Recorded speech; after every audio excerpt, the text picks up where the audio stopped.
On everybody, this is the Root Cause podcast. Thank you for hanging out with us, fellas. What's up, y'all? Y'all good? Good, Y'all good. good? Listen, we this is episode 5 for us, and we appreciate all of you that have started following the social media and all that. Episode 5, we getting there. We appreciate all of you that have started following us on social media, and we've gotten some good feedback already on the podcast. We told y'all we're gonna keep grinding and trying to get it better. But before we get into any topics, let me introduce my brothers, man, who are here. I have with me my brother Aaron Chandler. He is a business owner. He is a digital marketing consultant. He can help your small business or your medium size or large business upscale your programming. He can help you with your quality control, how things are moving, if you're moving efficiently, get you some, help with your website build out, commercial building, small films, independent movies, all kind of stuff that he does. So reach out to him. He's on social media. We probably should put our social media handles on here too. In addition to that, I got my brother Eric Johnson. He's a business owner as well. He is an accountant. He's a finance professional. He also works with taxation during tax time. If you need some help, he can help you with that. And so I am Kendall Wyatt. I'm your big brother, your little brother, your your nephew, your cousin, your uncle, your old summer fling, your friendly neighborhood pastor. And we are here. This is the Root Cause Podcast. Now, fellas, as we get going here, I wanna ask y'all a couple things, man. So on Sunday, this is near and dear to me, but I want to get y'all's thoughts. On Sunday, there was a tragedy in Michigan. There was a truck in Michigan that drove into a church and started shooting during a worship service. According to reports, several lives were changed in an instant. The church is supposed to be a sanctuary, but it's the one place that people ought to feel safe. And right now, because of the climate of our country, whether it is policy or whatever, man, even the church is not sacred ground. Fellas, what's y'all's opinion on this, man?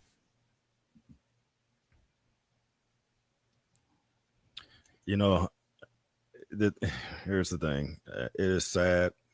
It really doesn't matter uh, what they believe in. And the fact that you can't even worship who you believe in Yeah, without some lunatic, some extremist coming in and disrupting the place of worship. Uh, and I know there's going to be conversation about banning guns and things of that nature, but you're not going to stop extremists from having firearms. you're not. You're not going to stop it. I think when you hear politicians run the gun gun laws, Mm-hmm. that's the easy way out. That's the easy thing. It doesn't take thinking. You can quickly say, "Oh, gun control," and that's just as simple as saying it's just like them saying thoughts and prayers. It's Yeah, equivalent of thoughts and prayers. So if you're out there going to the next town hall and the representative of that area is talking about when you ask them what are the solutions for things like the church shootings, and they come out with those same political talking points from the left and the right, talking about gun control, then I would push back and say, okay, um, instead of feeding me your party talking points, what is your plan? What are you going to propose to your party leaders to make them think outside the box and truly tackle this information? But it kind of goes back to what I think Kendall and what you've been saying, Eric, over the last few episodes. If they truly don't want change, they truly don't want to govern. they don't. That's why they're going to continue to feed these same talking points to the American people, and we just see the same thing over and over again. It's sad. I mean, it's unfortunate, and all of us go to church. Yeah, or All some of us, or some place of worship, a school. Some there's some spaces that should be sacred. Period. yeah. Eric, So, what's your thoughts so, there? Go ahead. I'm sorry, Aaron. Go ahead. so what I'm saying, it really touches home with us because we were in church Sunday. Yeah, Yeah. We were in church Sunday, literally sitting there. and that's why I'm thankful that I go to a place of worship where they're armed in the parking lot and at the door. You come over there if you want to. And if the deacons don't get you, the musicians are gonna get you. Listen, and I hold on real quick. And the mothers got guns too. Don't get it twisted. No, let me make sure we're clear. Don't try that stuff at my church, because don't try that stuff in my church, because boy, you will get, even the way we're set up, it ain't good for an active shooter in our church. Because the way our church is set up, I see you coming from the street. We don't have a parking lot. Our church is right on the street. We will see you walking in the door. The entire backside of our sanctuary is all windows. I will see you before you see me. And we have a mirrored tent on the windows. So when you're walking in, we see you before you see yourself, and we see you. So trust me, and don't walk up in there. You're not lying. I've been to your church. You're gonna go from active to inactive real quick. Shoot. That's a fact. Go ahead, Eric. What's your thoughts? To piggyback what Aaron's saying, there's not gonna be real change as far as gun control is concerned, because I hate to say this, because of lobbyists. The NRA lobbies about almost 100% of Republicans, and there's a small number of Democrats, and the money is just too good, just too good for change. So they do the talking points that will that really means nothing at this point, because we all wise to know what they're going to say before they even say it. Yeah. So I don't think anything's going to change as far as gun control is concerned. Most of us have guns. Most Americans are pro-guns, believe it or not. And most people who are pro-guns, they have more than one. I read somewhere there's more guns in this country than people. Yeah. So nothing's going to change about guns. So we, as places like Kendall was saying and Aaron was saying, it's going to cause the church and public venues to be more proactive about how to combat gun violence. I mean, or somebody come in there shooting guns. Like at my church, we have 2 people that are armed. One in the back door and one in a parking lot. We have a police officer that sits in our parking lots, or right there, because of where the neighborhood my church is in. It's kind of almost high crime, so we always have police around. So, and we don't allow people, which I did just find out, to have guns in the church unless you're signed off to have it. Yep. So we had so there's nothing we can do, unfortunately, because they're NRA, and plus they really don't know. Everybody loves guns. Yeah, and I agree with you. I think the point you bring about lobbyists, I think that unfortunately is just the starting and ending point of the conversation.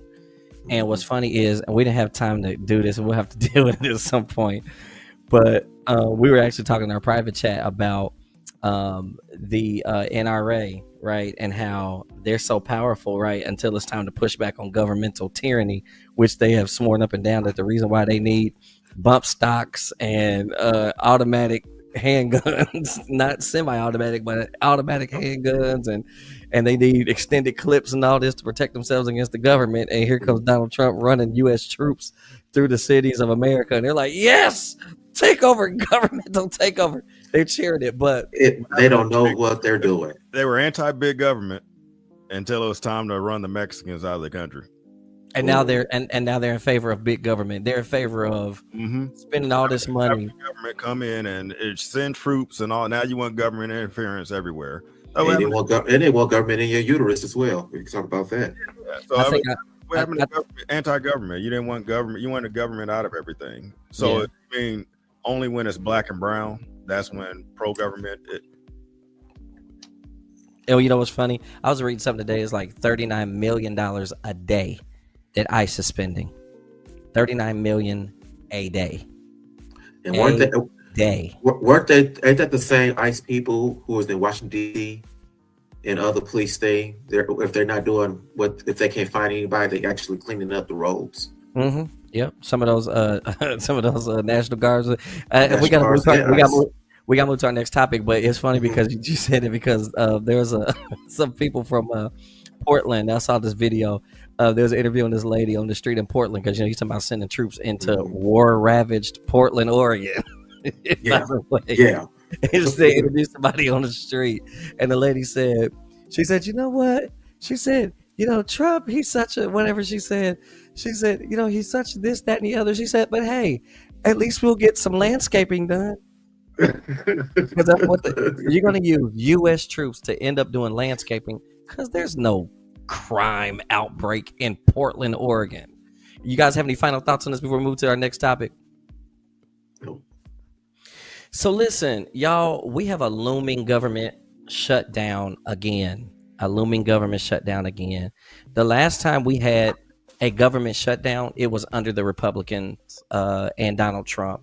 America is staring down the barrel of a government shutdown again. According to CBS News, Congress is deadlocked, and unless lawmakers act quickly, we're only days away and now hours away from a federal government grinding to a halt.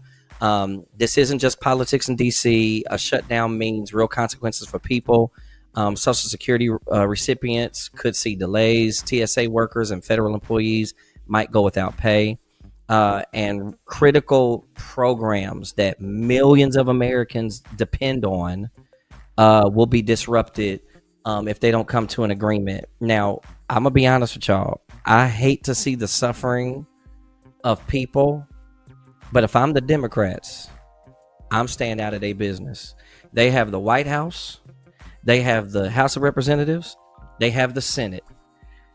The problem with you doing dirty things in elections to give yourself more power is that you might just end up getting the power that you was trying to get. And the problem that you run into after you get all the power that you wanted is that now all the responsibility falls at your feet. This is what the Republican Party is dealing with right now. They wanted all the power. You got all the power. If the government shuts down, it's your fault. You cannot blame Democrats for this. Because the last time we shut down, it was under Trump. He shut the government down twice. And one of the times he shut it down was the longest government shutdown in the history of the country. So Eric, you're an accountant, you're a finance guy. What does this look like financially for people? Well, it's a good question. Financially for people, it could be cash. Depends on where you fall in a financial bracket. For the top 10%, it's gonna be business as usual. It doesn't really affect them. But people who are the most people that are employed in our nation are federal employees. Yeah. So federal employees, they go to the grocery stores, they put gas in their cars, they fly, they take vacations, they volunteer at their kids' high school, all that stuff. So what's going to happen is we have what they call essential workers and non-essential workers. What they call non-essential workers, they're pretty much going to furlough them. Furlough meaning that they're going to make them go home without any pay. So those type of people have to, for them to make it, if they didn't save up or stockpile behind them, waiting for this, because most people don't, because the average person, their income, they have maybe $500 in their account. Most of us, average people, are two paychecks away from being homeless. Absolutely. So now they have to pick up a part-time job, maybe, or maybe you can't get unemployment because the government sends out unemployment checks. So they're pretty much, those people are in trouble. So then we have the essential workers, like TSA workers, like some of the post office workers. They will still have to work without getting paid.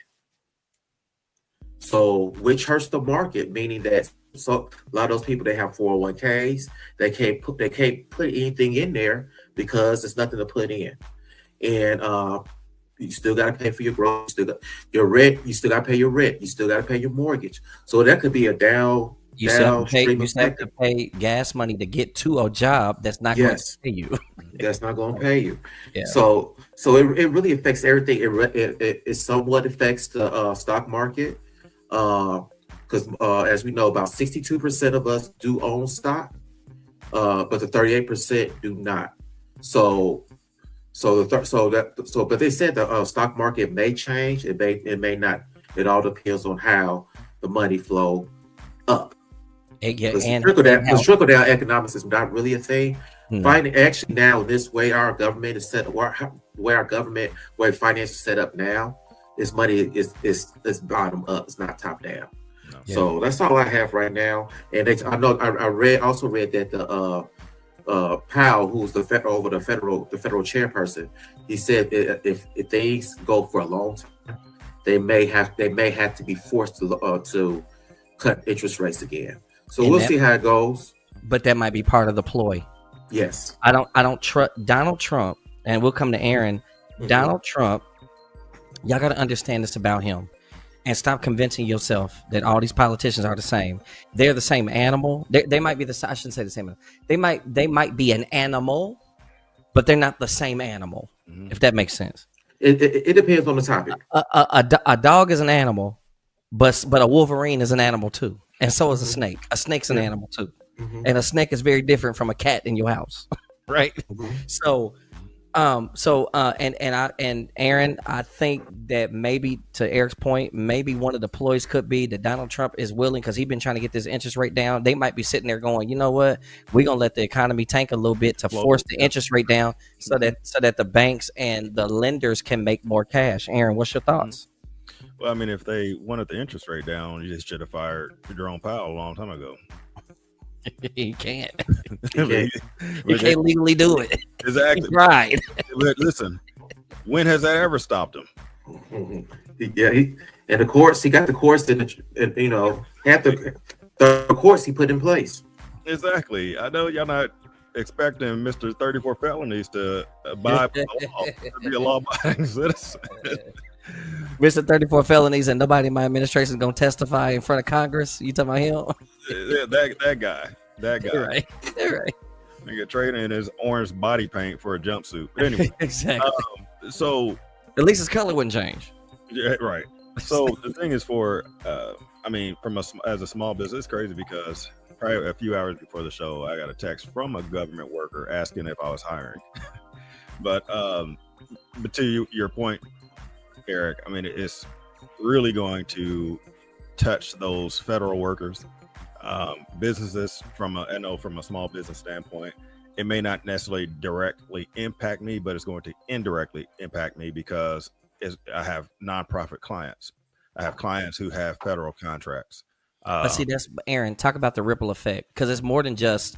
It's more than just government employees or small businesses that are impacted. When you do stuff like this, it sends a ripple effect across the entire spectrum. So talk about that. The largest workforce are federal workers. Yeah. It affects everything. Yeah, there's definitely downstream impacts from that, because like I was just saying, although I don't have federal loans or any type of federal connections directly, I have them indirectly as a subcontractor or as my clients who are nonprofit organizations who rely on federal funding. I have 3 large nonprofit organizations as a client, and they heavily rely on federal funding. And we saw it at the beginning of the year. It was when there was a slow with federal, when he went in and started wiping out all the federal contracts and suspending everything. That kind of froze my business on the nonprofit side. So it's going to affect not just federal workers, but the middle class, the business working class, the business owners, small business owners, nonprofit organizations. And then think about this. You may say, well, I don't have a business and I don't work for a nonprofit organization, so it don't affect me. Well, here's the problem with that. If you are getting any type of assistance from the federal government, whether it's SNAP, Head Start, emergency housing, any payrolls, or not payrolls, but utility assistance, even all that stuff is impacted by a government shutdown. It is. Women's, FEMA, all that stuff. Department of Transportation, highways, roads, all of that. So I think it's something that everybody should kind of like take a step back and say, okay, we need to figure out how we can make sure we send a message to government In the next, Kendall, you were talking about this last episode about make sure everyone gets out and vote. This is going to be another reason why everybody needs to get off your butt and exercise their right to vote. And go to town halls. Town halls. And don't just vote in the primaries, or don't just vote in the general election, but vote in the primaries, but vote midterms. Those city and local, and state elections, you need to get involved school board, all of it. School board, all of that stuff. I don't care. You get involved, because this is the root cause. I mean, this is getting down to the root cause of government shutdown. People not voting. Yeah, because when you don't, like I said in the last episode, when you don't vote, I would, me personally, I would obviously rather you vote Democrat. That's just me. However, vote, period. Because you know what it does? It tells these politicians they have to come talk to you. So if you vote, even if you vote Republican, it will force your Republican representatives to have to come. You got to come see me, because my vote is dependable. So you got to come talk to me, because if you want to win, you got to come talk to me, because if you don't talk to me, you're going to lose. But you have to demonstrate your power in the voting booth, because that's where our strength is as a U.S. citizen. When you go vote, they know that you're there. They know that you're watching. They know that you're dialed in, and they know that you'll say, you know what? Tell you what, I don't like what you're doing in Washington. You was there for 4 years. You didn't get nothing done. Come on, bring your butt and sit next to me. You're going to sit next to me. I mean, you're going to be at the next town hall meeting when the next primary come around, because you coming home. Because I told you that ain't what I wanted to see in my community. And you bring their behind home. That's what your vote does. Last thoughts. Yeah, I got one last thought. And the Democratic Party, Democratic leadership, Schumer and Jeffries did go to Trump to try to do some type of compromise. Mm-hmm. And Trump did what Trump did. He told them to F off. He did. And you got to remember. And you got to remember that. So that's why I did. Yeah. So that means so Schumer has to govern himself accordingly. Yep. Because for them to pass the new budget, they need 60 Democrats, 60 total. So they need 7 Democrats to vote alongside them. You already know Fetterman's gonna vote for them. He's gonna fall in line with Republicans, and maybe Schumer, because Schumer he's a institutionalist, and he's gonna try to without nothing. I don't trust Schumer without Medicare putting back on Medicaid being put back on the table, without Social Security putting back on the table. He needs to let it shut down. Yeah, and let the Republicans own it until they come to your side for once. The Democratic Party wants it to be a shutdown, so that way Trump could be a failure, Republicans could be a failure, and hopefully you get more able people who decide not to vote to go to the polls to be able to at least get the Democrats be able to get to the House. So Absolutely. As far as that's what Kendall was talking about voting. So so Schumer and Jeffries fold. We have to vote them out of leadership and go to your town hall, call your representation that are Democrats. Tell them I will not vote for you if you have any intention on letting Jeffries be the leader of the House and be a Speaker of the House, and Schumer will be the Senate leader. They have to go. They are out of touch with you. They're not listening to you. Get them out. Yeah, and both of them, and to your point, you made a point in the last episode, which I thought was a good point, that they do raise a lot of money, but I almost said something else. They can raise money. They can raise money mm-hmm. as the majority whip of their party, not as the leader. Mm-hmm. You see what I'm saying? They don't have to be. He don't have to be the potential Speaker of the House in order to raise money. If you love the party, go raise money. But we need somebody else that's going to actually have a backbone and stand up to them. All right. So next topic.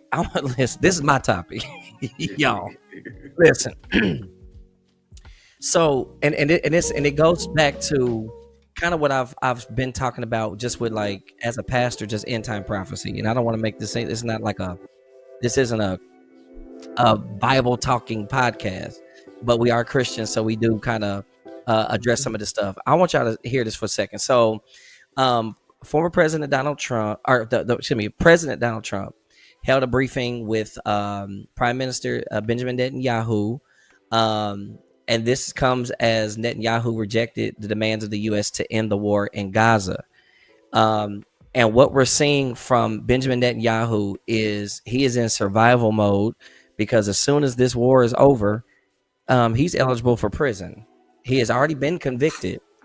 And the reason why I believe he's continuing this war is to keep himself out of jail. But here's the problem.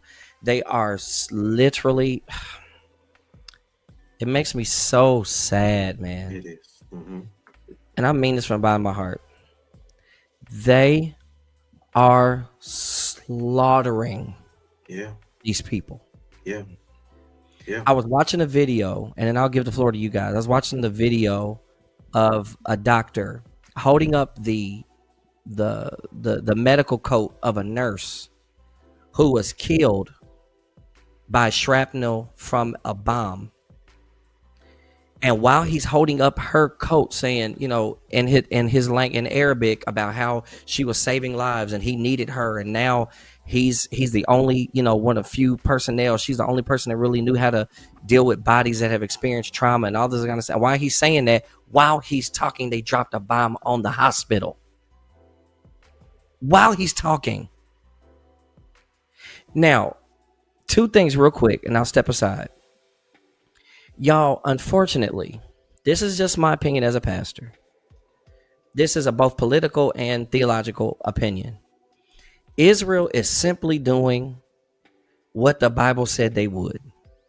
They are trying to get back Gaza because, you know, in order for the Antichrist, those of you that are Christians, in order for the Antichrist to take his position on the throne of David, they have to have a unified Israel. So they need the Gaza Strip back. But they're willing to commit genocide in order to do it. But also keep this in mind. The Bible says that Israel, apparently in scripture in Ezekiel chapter 37, Israel does something so bad that the entire world turns on them. Yep. In scripture. Mm-hmm.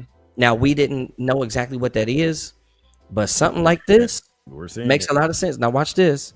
When Benjamin Netanyahu was speaking to the UN last week, had more than half of the entire auditorium, world leaders, prime ministers, and secretaries of state, got up and walked out during his speech.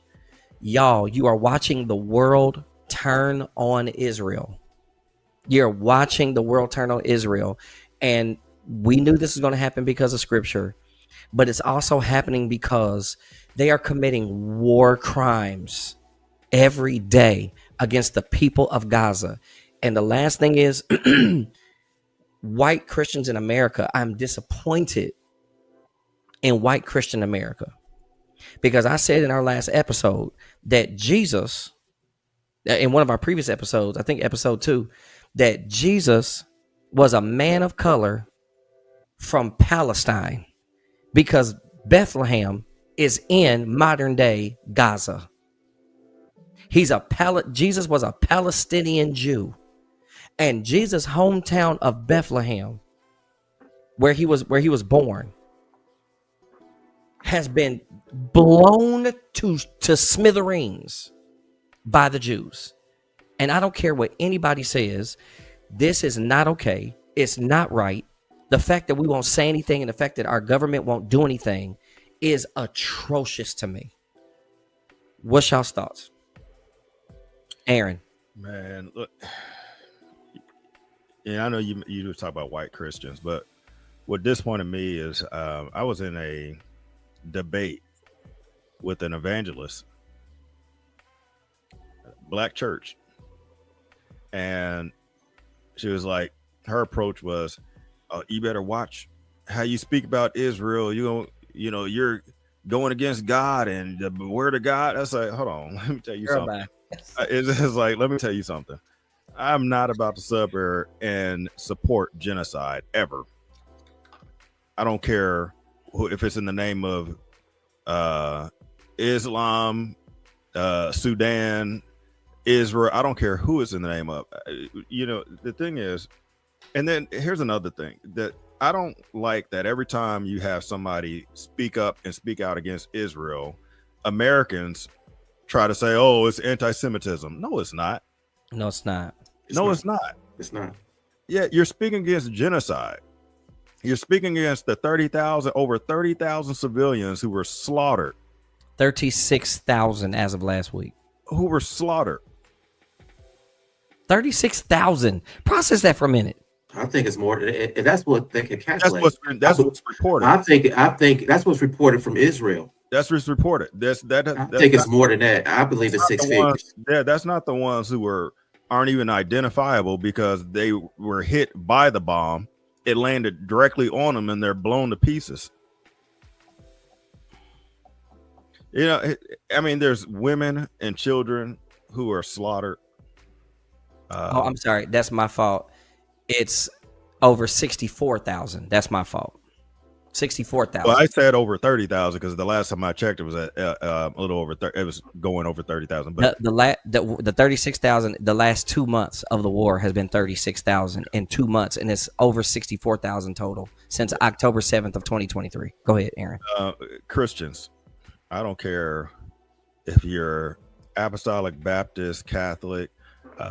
If you claim to be a human and you claim to love God, you all need to speak out. Speak out from your pulpit, speak out from your home, speak out, because we can't continue to sit here and let and turn a blind eye to Israel committing mass genocide. And then sadly, here's the sad thing about it is this stuff's been going on all throughout Africa. It's been Going on all throughout it. That's a good catch. No one says anything about it. MSNBC, CNN, Fox, they are not going to say anything about it. It's ethnic. What it is, we're calling it genocide, and it is. But you know what it is? It is literal ethnic cleansing. You are literally trying to wipe an entire ethnicity of people off the face of the earth. Yep. And if you think that the living God is going to be okay with it, and keep in mind, these just because they live in Israel doesn't mean they are the people of God. Exactly. They're just people who live in Israel. I'm tired of this. Just because they live there doesn't mean they are the people of God. And I ain't got time to unpack that, but trust me, right? It's ridiculous. During the fall of, I know this is a whole nother podcast episode, but during the fall of the Soviet Union, a lot of them came down into other countries, including Israel. That's why 2-3 years ago, you had neo-Nazis marching through Israel. That's why they say the racism is so bad in Israel that black people don't even like going to Israel anymore. They'll spit on you. They'll spit on you. Huh? They'll spit on you. Yeah. Because that's not, as you said, that's not the Israel from the Bible. It's not. It literally, listen to me. World history will tell you it literally is not. Modern Israel. I mentioned it in the last episode, and Eric, I'm gonna let you go. Go ahead, you got it. It messes my, because as a preacher, it bothers me. The Strait of Hormuz is what separated Israel from Africa, and it wasn't that long ago. Like Aaron said, in the last 70 to 80 years, Israel has started looking white like it does. Yep. And keep in mind, the Jews that were slaughtered in Germany were Caucasian Jews in Germany. They weren't necessarily Jews of color that were still actively living in Israel when that happened. So the fact, and to your point, Aaron, the fact that we in America and the church keeps pretending like we got to defend Israel. Israel is like your little brother who goes down the street, punches a neighbor in the face, and then we got to go down run home and defend and beat him up. I got to go down here and fight him exactly because you throwing rocks at his house. Yep. That's the United States. That's what we're doing. It's Your ridiculous. Your tax money, your hard-earned tax money is helping Israel commit a genocide. And the thing is, Eric, to Kendall, so if you want to make Kendall's analogy more accurate, yes, that is just like what America did, but you got to say, not only are we running out down the street to protect our little brother, but our lights aren't even turned on back home. We got bigger worries. We do. We do. Israel got universal health care. What we doing down the street? What are we doing down the street fighting when our lights are turned off? And, hold on. And we're about to lock the doors of our own house. We're about to get evicted. Look at the hypocrisy. Hold on, real quick. Just go ahead, Kendall. Indulge me for a second. Yeah, let's get good. Imagine the hypocrisy of people saying that we don't want to stop the invasion of Ukraine. Oh Lord. We don't want our money to stop Russia from invading Ukraine, who is on the front line of NATO. And if this genius fires a shot on any NATO nation, now we in the middle of a world war. But we have no problem sitting around watching Israel take our technology and blow the hell out of some people who are living in an open air prison under the rule of Hamas. They're getting abused on that end, and they're getting abused from Israel. If Israel, I'm sick of it. If they wanted to get rid of Hamas, you know what they would do? They would be putting their soldiers on the ground, going door to door, looking for Hamas. Do you want to know why they won't do that? Because they know if they take their behinds in Gaza, they're going to get their behinds whooped. Mm-hmm. So you know what they do? They stand at a distance and shoot an indiscriminate missile. The video, they're giving leaflet warnings to people 20, 30 minutes before they blow their entire world up.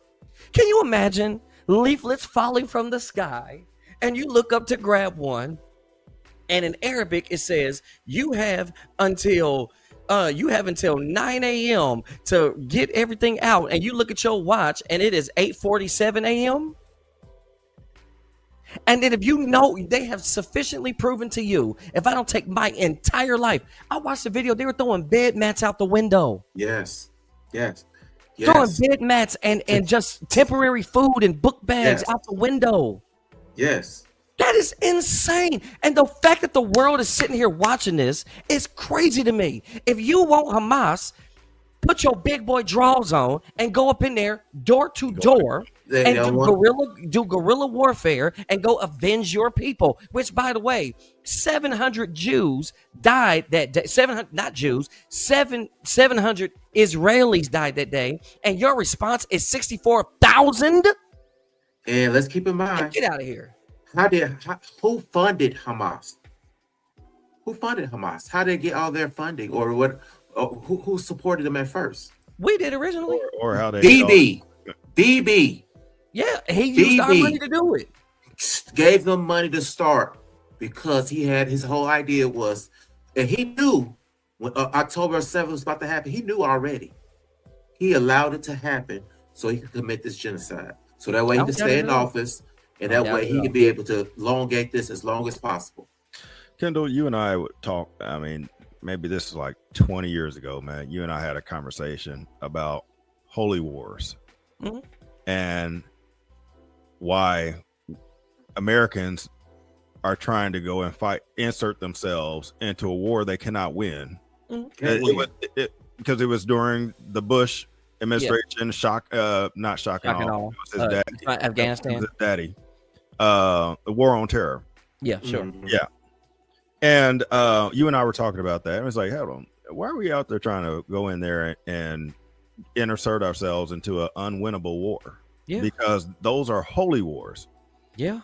And between Bush, I mean, heck, even Bush 1, Clinton, Obama, Bush 2, Obama, Trump, every time we go in there and we try to remove a dictator, we'll label somebody a dictator. someone worse rises to the occasion. Yeah. So you should have just left the original that you actually had control of in place. Yeah. And that's literally what is. So Israel thinks that they, and let me, Benjamin Netanyahu, I can watch this podcast. But hey, Benny, listen to me for a second. Bruh, you gonna take back Gaza, and guess what?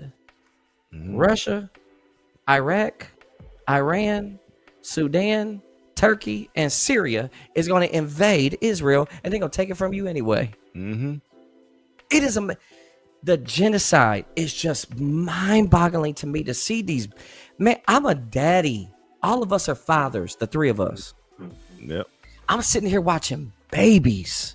He is at a 12 and 13. This little boy was crying. He said, my mom and my dad and my sister got killed. It's just me and my little brother. While that was going on, you heard in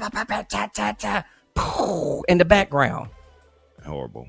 I'm like, come on. And you know what? The reason why it bothers me so much, and we can move to the next topic, is we spend the rest of our time on this. I had the pleasure last year of going and spending 10 days in Egypt. And just being in the Middle East, man, it humbled my built-in American exceptionalism, my arrogance as an American. It humbled me. Oh, yeah. And I would say to everybody that's watching this podcast, get out of this country. Go and see the world. Yep. You will find that American exceptionalism is not even a real thing. Nope. It's something we tell ourselves in the echo chambers of America. Because in other countries, you know what they have? They go to work. They have peace. They don't have broken families. I'm watching entire family units rough it out, but they're all together. I was in Egypt and I was laughing and joking about it. And literally, y'all, the Lord stopped me and was like, whoa, whoa, whoa. Because I saw I promise you, I saw a husband, a wife, what looked like a husband, a wife, and 2 children, all on one scooter in Egypt. And they were driving down the street. And I said, man, that's crazy. Look at they all unpacked on there. I said, man, this is crazy. God was like, why? Why? Because it's not how you do it in America. Right. The Holy Spirit was like, why? Because y'all don't do it like that in America. That's why it's crazy. That my way of life is my way of life. You don't have to like it. But like we said in the last episode, y'all, like we was talking about how political views, you have your political view, but then don't tell me that your priorities are more important than mine. Exactly. You can have your priorities. Aaron brought that point up in the last episode about he said, I don't have a problem with white men saying that they feel like they're being replaced and that they feel like they're losing their jobs and they feel like I don't have a problem with that, but don't sit there and say that the problems of a black man getting that a black man being 21 times more likely to be shot unarmed by the police than a white man. Don't tell me that that's not important to me. And that's what we need. We need a world of just more sensitivity and compassion. And compassion. And just as Silly said, Trump and BB, they tell Hamas to accept their peace plan or else. Yeah. And guess what Hamas is gonna say? Man, kick rocks. They have to. Knowing they're gonna lose, they still gonna say, man, kick rocks, bro. Because you can't dominate me into some type of agreement. Because like Aaron said, it's a holy war to them. Right. They've had that land. The Palestinians have had that land for 1,300 years. 1,300. Yeah. Now I know this was your people's land 2,000 years ago, but for the last 1,300 years we've had it. We talking about 10, 12 generations back. What are you talking about? Yeah.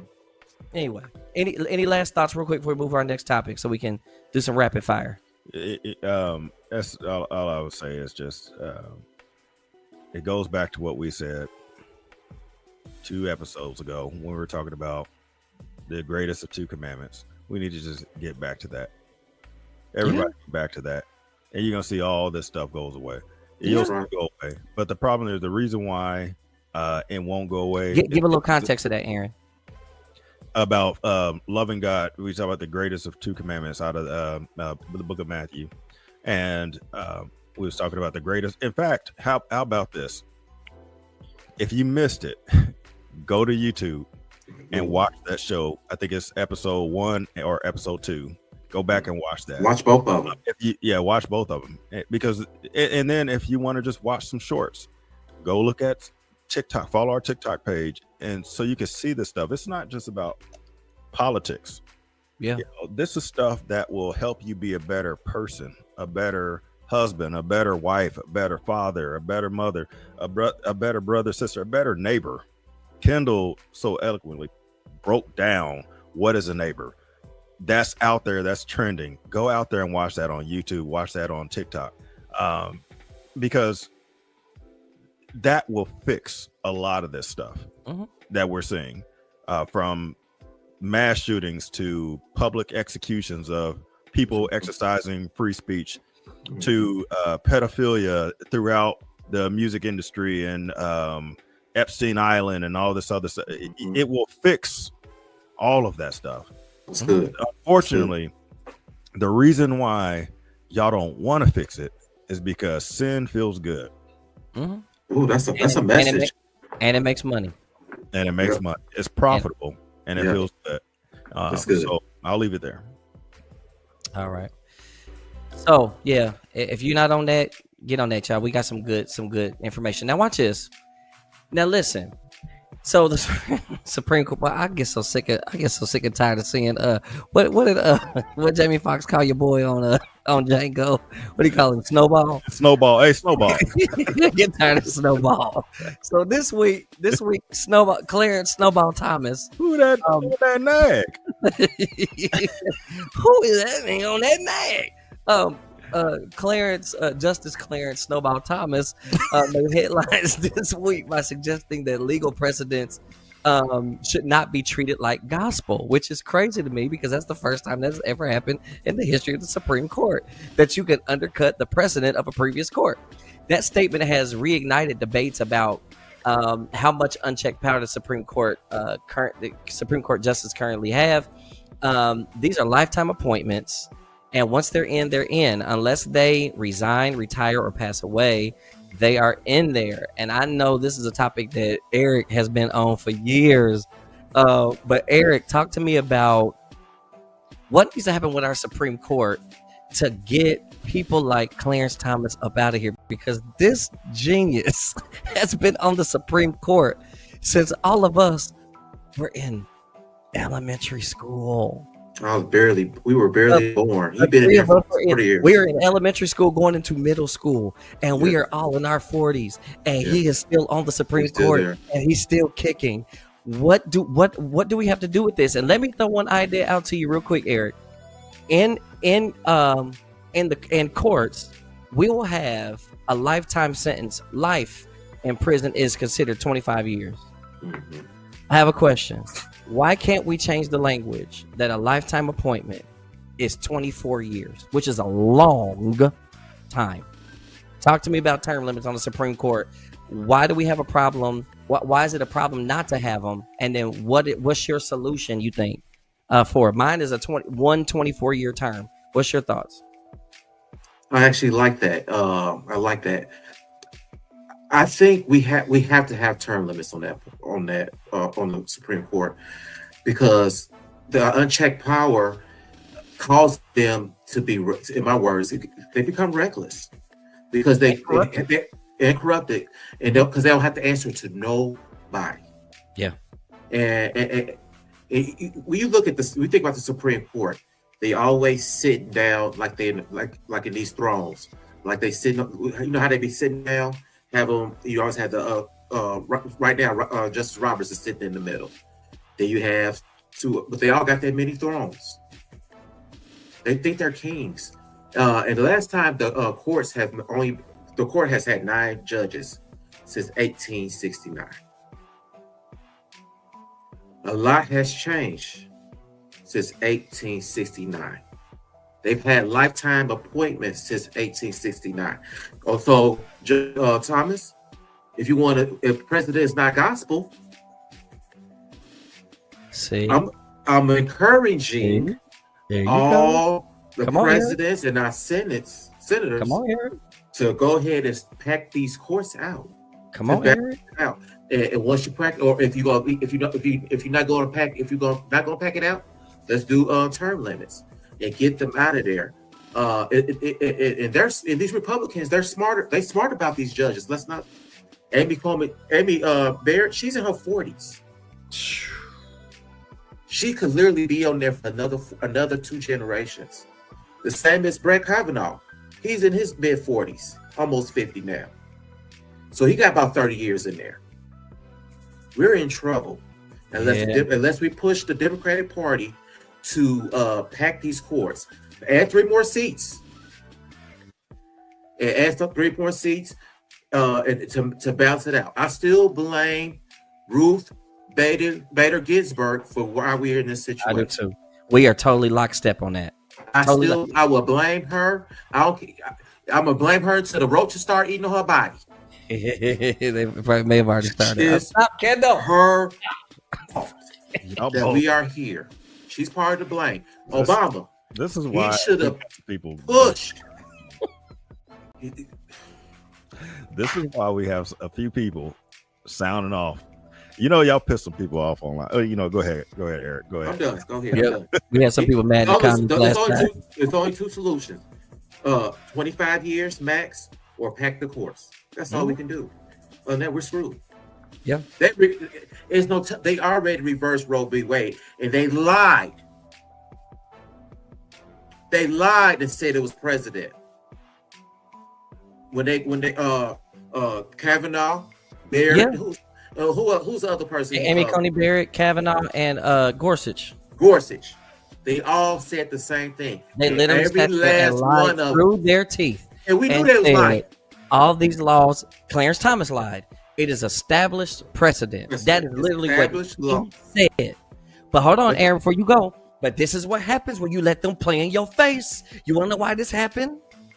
Donald Trump put 3 people on the Supreme Court. That will be on there until we are in our 70s or 80s. And you want to know why he was able to do it? Because black folks and Hispanic folks. Don't blame black people. I'm calling everybody out. No. Poor white people. Let me stay with me. Poor white folks. We only 13%. Hispanics. We sat down and said, Hillary Clinton hates black people. Hillary Clinton was a bad candidate. And guess what? Clinton was a bad candidate too. And guess what? And if she was, the DNC cheated for her. I hear you. And guess what? If she was president, we wouldn't have Amy Coney Barrett, Neil Gorsuch, or Brett Kavanaugh. We would be, if she was president, we would be dealing with something else. That's or those two justices. They wouldn't retire, because keep in mind they retired for them to get in that position. I do agree with you on that. Ruth Bader Ginsburg should have retired. I agree with you totally. She retired when as soon as they saw they was gonna lose the Senate in 2012. She should have. In 2011, before the elections, in 2011, she should have sat her butt down. Her body already filled with cancer. He does not like her. Her body was still. She was in stage 3 cancer then. Yeah, she was. No, really, I agree with you. Because they think they are kings. They think they're kings, and nobody can't tell them what to do. Which was right. She was right. I could be here. This is a lifetime appointment. Right, and close her door. Go ahead, Aaron. What's your thoughts? And listen. Sorry, y'all. Term limits. What's that look like, though? What's term limits look like to you, Aaron? If you're in government, you need a term limit. I don't care what it's from Supreme Court all the way down. Well, they do have what Congress. They do. Congress does have term limits. We keep voting the same people in. That's what votes. Right, but that's what I'm saying. Look at the presidency. It don't matter. You can only vote him in for 2 terms. He can only serve 2 terms. So why is Gargamel still in office? What's his name? Schumer. Yeah. Chuck Schumer. Chuck Gargamel. I know what you meant. That's because they put on their That's because they govern themselves to be able to stay in as long as they want. The reason they put term limits on FDR because he was helping the people too much, and he's pushing his country to the more to the left than they felt comfortable with. He would have been in there until he died, which he did. But after that, they was like, okay, so now he did. Now we're gonna put two max because we can't control him if he keeps getting too popular to be elected year after year. Yeah, he had the key. Yeah. No, that's it. All right, I'm done with y'all. Clarence Snowball Thomas. I'm done with y'all. Who that Negro on that Supreme Court? And he is corrupt as all of them. He's super corrupt. Him and his wife, super corrupt. It's ridiculous. And I know they said we should. Okay, Eric's wife said we shouldn't call people ugly. Yeah. Okay, I'm not gonna call Clarence Thomas' wife ugly because your wife said don't do it. So we're gonna be.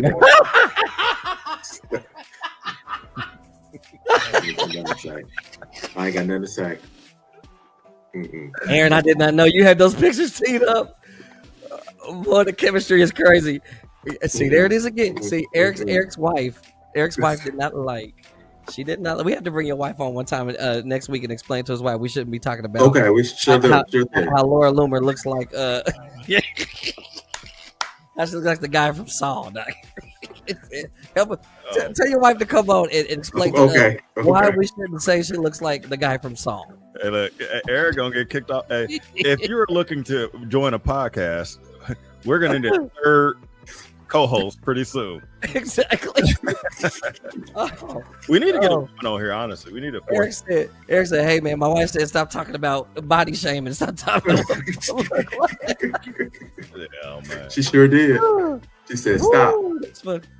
All right, here, last topic, y'all. Last topic. Speaking of that, great segue. Watch this, y'all. Great segue. So there's been this debate online. Is it healthy for married men and women to constantly post selfies? So like at first it sounds lighthearted, but when you dig deeper, is this about validation outside of your marriage, or is it about insecurity, or do y'all think it's just about having fun?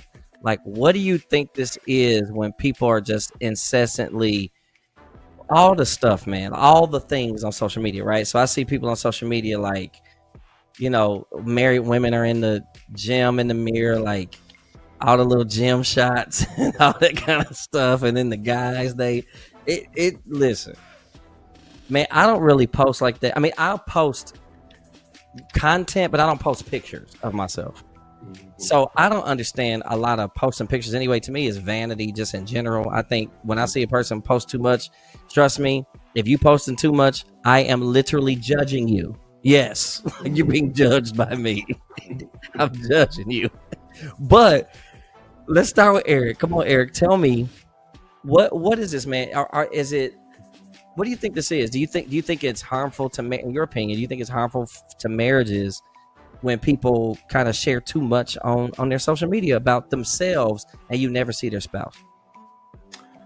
I think it's a lot. I could talk about my marriage. Been married to my wife 20 years.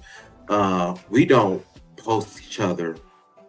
Which, by the way, Eric and his wife met in college. We met in college. She met me when I was broke. He wasn't Eric Johnson then. I wasn't the Eric Johnson business owner. I was just Eric Johnson. But I remember when y'all met. I don't. Well, not when y'all met, but I remember at the time y'all. Yeah, you was there. Yeah, you was there. Yeah, you was there with us. Was that IU? Yeah, IU. Yeah, somewhere in the midst. You know, the best school in the country. I don't know about all that, but I was somewhere during that. You was in the flame room. We were coming down there when we were at college hop. Yeah. Ken will invite us down to IU. Then we'll go all to because I was at IUPUI, and then we'll go to visit IU, and then we'll college bounce to Ball State and Purdue. Indiana State. I was talking about Ball State the other day. I said, Hey, Ball State. Anyway, back to the topic. Yeah. I was reminiscing. Hey, Ball State was all right. I ain't gonna hold you. Yeah, we used to. Never mind. Woo! Early 2000s, the Ball State was a whole vibe. Yeah. I ain't gonna hold you. Go ahead, Eric. But yeah, we decided that we were not going to be an internet type of couple. You know, so we post each other every once in a while. Like we just celebrated 20 years of our anniversary. We was in Cancun, Mexico. There's no pictures posted on Facebook of our anniversary trip because it's for us. So everybody does not have to see or try to validate your relationship or to your marriage, because what happens is when they see your spouse, you and your spouse taking pictures together all the time, then when it stops, folks gonna be in your business, and you want to ask. Then people asking what's going on. They will have men and women in your DMs talking to your other spouse, saying, "Hey, is y'all good? Is everything good back at home? I'm just checking on you. I'm just checking in." So if it's not normal for you guys not to do that anyway, nobody's gonna be checking for y'all. That's just my opinion. And it's vanity. It's fake. It's showing that you're trying to prove something. That's just me. Yeah. What's your thoughts, Aaron? Man, you know how I feel about it. I mean, the whole thing. If you're married, why are you posting a new selfie every day? Why are you doing a new story, a provocative picture in your stories every day? And then you get mad when you get the attention. You say, "Oh, well, I'm married, so why would you get?" Yeah. So, for an example, thirst traps. And I'm not on social media like that for the same reason. It was just annoying.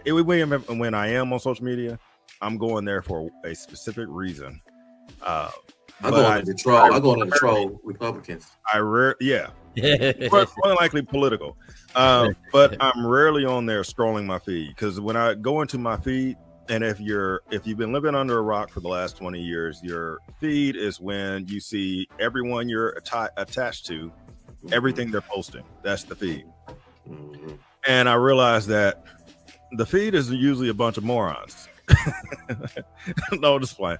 But so it's just, I see a bunch of garbage going down the feed, so it's so depressing. I don't scroll the feed, but I just so happen to look at this one post from a Facebook friend, and she posted a conversation. I don't understand why women do this, but she screenshotted a DM conversation, posted it on her timeline, and so, "Hey, y'all, look at this conversation I had with this man." And then they're going back and forth, this heated exchange about her standing him up on a date and all that stuff, and they're going back and forth. And then probably 3 pages down, she says, "I don't know what you're talking about. I have a man anyway. Go on somewhere."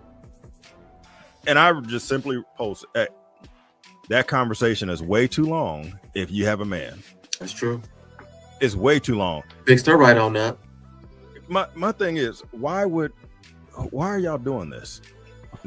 And I know men do. I'm not gonna say it's all women, but men do it too. But I know men do it too. But seriously, if you're married, you don't need validation. Go to your husband. Maybe if he's not showing you the attention, it's probably because he sees you every time he comes to the door. You're like this. Put your phone down. Right, Saints. Put your phone down and go over there and pick up something from Victoria's Secret. I'm about to say, meet me at the door. Exactly. At the door with your drawers like this. Exactly. Hey, you remember "Till Death Do Us Part"? Bring that. You can do that. Oh, it's against my religion. No. Pastor's gonna start Pastor Kendall. He'll get on that. He'll touch on that from the biblical standpoint. Listen, about who your body truly belongs to. Yeah. And here's the thing, man. I think for me, I agree with Eric. Like, what do you need that you gotta be so extra, right? Yeah. And then also, let me say this, ladies, please. Cut this, Aaron. Put this on social. I need this on social media. I need a 15-second rant. Ladies, do me a favor. Thank you, Aaron. Thank you. Ladies, listen to me. Stop trying to blast guys who are in your DM. Because a lot of the women who try to blast guys who are in their DM, God, here now Eric's wife is gonna come over here and tell me I should be body shaming. No, go ahead. I'll say this. I've seen a whole bunch of 6s. I've seen a whole bunch of 6.1s. That's trying high. to That's too high. Too much. That's too high. Bring it Okay, I'm down. trying to be nice. Oh, let me be real then. If he's trying to say if your spine matches your butt. I've seen some 3.74s. Okay, some 3.74s talking about how y'all need to stay out my DM. Like, girl, and I made a post one time. I said, stop, please do me a favor. Men, stop going in these 3.741 these 3.74s inboxes to give them a reason to come on here and pretend like everybody's chasing them. Please stop it.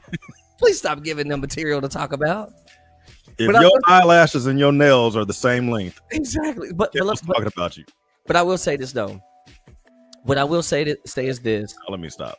Yeah, right. What I will say is this. You can come back to us, Aaron. What I will say is this. On a serious tip, because I actually just finished a marriage series at the church, and I'll be honest with you, we got to be more intentional in our marriages.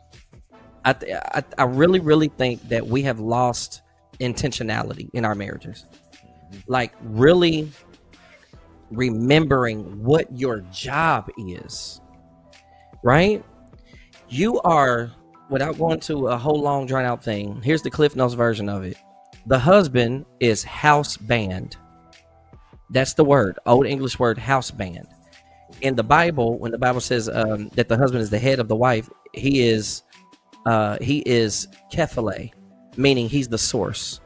He's the source that pours down into the wife. He's the faucet. I gave the example of Niagara Falls, how Niagara Falls pours down into the Niagara River. The wife is Ezer or Ezer, depending on who you ask, Conegdo. And Ezer Conegdo is the same when the Bible says, I look to the hills from which cometh my Ezer Conegdo. Is the same Hebrew word in Genesis chapter 2 when God said, I will make for man a Ezer Conegdo.